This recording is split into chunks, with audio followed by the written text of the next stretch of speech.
Sarma stāvēja pie kalendāra, ne jau lai plānotu dārza darbus, bet gan sevi mierinot, vēl mēnesis un varēšu doties uz darbu, beidzot. Vēl pirms tam vajadzētu aizbraukt pie Irīnas sarunāt par to vietu dārziņā.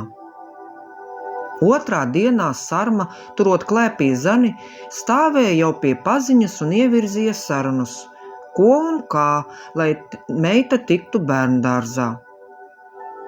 Nēj aprunāties ar vadītāju tukšām rokām, pamācīja Irīna, uzsverot tos pēdējos vārdus. Es par tevi aizlikšu kādu vārdu. Tikai nekavējies, jo rudenī daudz gribētāju uz tādām sarunām. Labāk jau dodies rīt. Padomu deva Sarmas paziņa. Donāta sieva saimniekot mācēja, jo vīra haltūru nauda gulēja koka kastītē tālākajā atvilknes stūrī. Vakarā paziņoja, ka rīt dodas iekārtot meitu dārziņā, tāpēc to brīdi vīram vajadzēs pasēdēt ar mazo. Autobus pienāk centrā ap 10, lai nu izkārto to laiku, lai ir brīvs.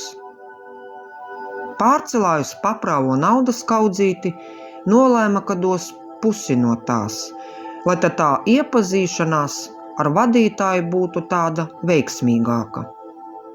Papīra gabaliņi, par kuriem var daudz ko iegādāties, darīja savu. Septembrī zani laipni gaidīs bērnu dārzā. Vakarā sievas labo garastāvokli apstiprināja gardās vakariņas kā kafejnīcā ar 3 ēdieniem – zupa, otrais, pat saldējs. Pat tautiņi brīnumainā kārtā bez Donāta rokām zināja, kur ir veļas šņore. Pirmā diena gan Zanei, gan Sarmai. Vienai bērndārzā, otrai pēc gada atkal savā ilgi gaidītajā darbā. Kolēģis sagaidīja ar sajūsmu. Vakarā esot neliela pasēdēšana, tak jāatzīmē šitāds notikums. Bet tak Zane jāizņem no dārziņa. Vienai no kolēģiem radās doma, ka var tak ziņu padot Donātam, lai šis izņem sīko. Stasis pēcpusdienā dosies uz garāžām un var tad nodot šo. Tas tā kā nokārtots, un Sarma mierīgu sirdi varēja ķerties pie saviem pienākumiem.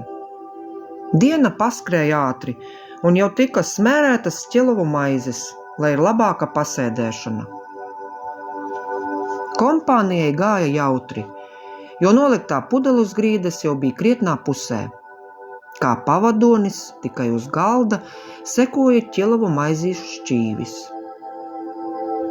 Laikam jau pasēdēšana ievilkās, jo nedroši pavērās veikala sētas durvis, un pa tām ienāca izskatīgs jauns vīrietis. Viņš bija kolēģis Vaļas brāļa dēls, kurš nevarēdams saprast, kur tante tik ilgi aizkavējusies, tad braucis skatīties, kas ir noticis. Vaļa savu rada gabalu ieraudzījusi ar skaļiem saucieniem aicināja pievienoties. Vīrietis no sākuma atteicās, aizbildinoties, ka nebūtu tā smuki, ka dāmu sabiedrībā nāks ar tukšām rokām. Bet brīdi apdomājis, atgriezās ar ciema kukuli pudeles formātā. Visi jau tādi iesiluši, ka pat nepamanīja, ka maizīšu šķīvis ir tukšs, lai jau var arī iztikt bez tām. Vaļas radinieks, Juris, tāds runātīgs, māk jokot, uztur sarunu, kā saka. Sarma jau sāka lūkoties pulkstenī.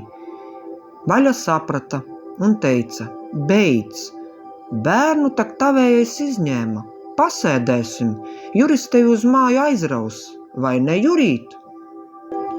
Protams, kāda runa, mašīna pie stūra jau ir. Svinības turpinājās. Pret krietnu rītu Sarma tika atvesta mājās. Ienākusi, viņa nolēma, ka labāk gulēs otrā istabā, lai nepamodinātu mājiniekus, un galvenais, lai nav lieki jautājumi no vīra puses. Nākošais rīts bija tāds ar sausāku muti, bet nekas. Diena var sākties, iedzers kādu ūdens glāzi un būs jau labi. Pusdienlaikā veikalā iegriezās Juris. Gribēja saprasīties, kā tad iet pēc vakardienas, nav stipri grūti. Sarma atsmaidīja un neatbildējusi īsti neko, kā deputāts priekšvēlēšanu laikā. Sarma, piekārtojot plauktus, atminējās no saraustītajām vakardienas sarunām, ka Juris strādā par brigadieri. Redz, kā par šo gadu, kamēr es kūkoju mājās, parādījušies jauni kadri mūsu pusē. Kad prasīju vīram, kas jaunāks rajonā, mūžīga atbilde. Īsti nekā jauna nav. Nu kā tā nav? Jauns brigadieris. Un tā nekas. Ja pareizi atceros, tad vēl nav precējies.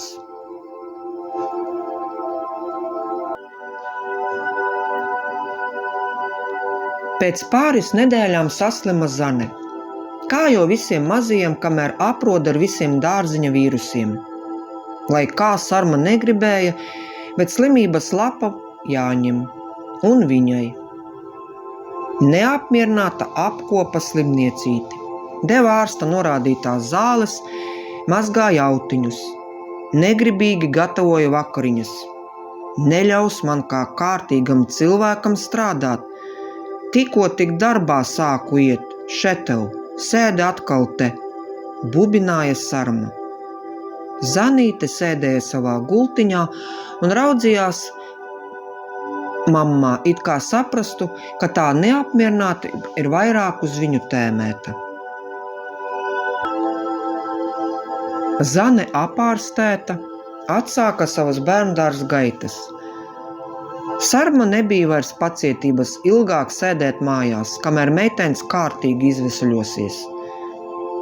Atsākās ilgi gaidītās darba dienas. Kādu vakaru pati meita izņēma, kādu vakaru, lai vīrs ar aiztec uz dārziņu pakaļ.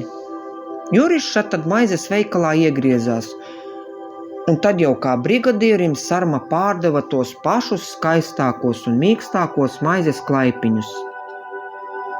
Varētu kādu vakaru vēl tā jauki pasēst, prom ejot viņš ierunājās. Jā, varētu gan, noteica Sarma.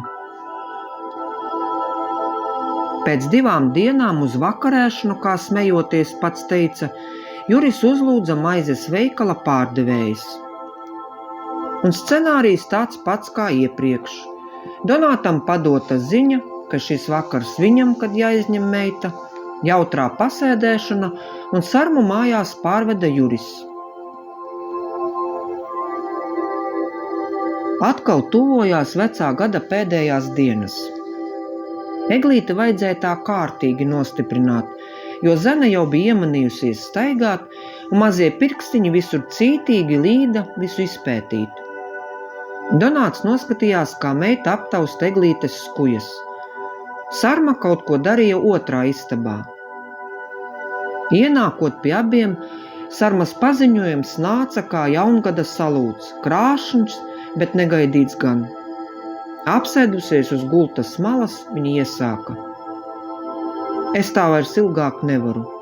Centos, domāju, ka ar laiku viss sastāsies savā vietā, tā kā vajag, bet nekā. Ja godīgi esmu nogurusi no šitā visa. Meita te var vairāk pieķērusies. Te var ar visu sanāk labāk. Gan pienu sarunāja, gan autus māki mazgāt, pat putru iemācījies vārīt.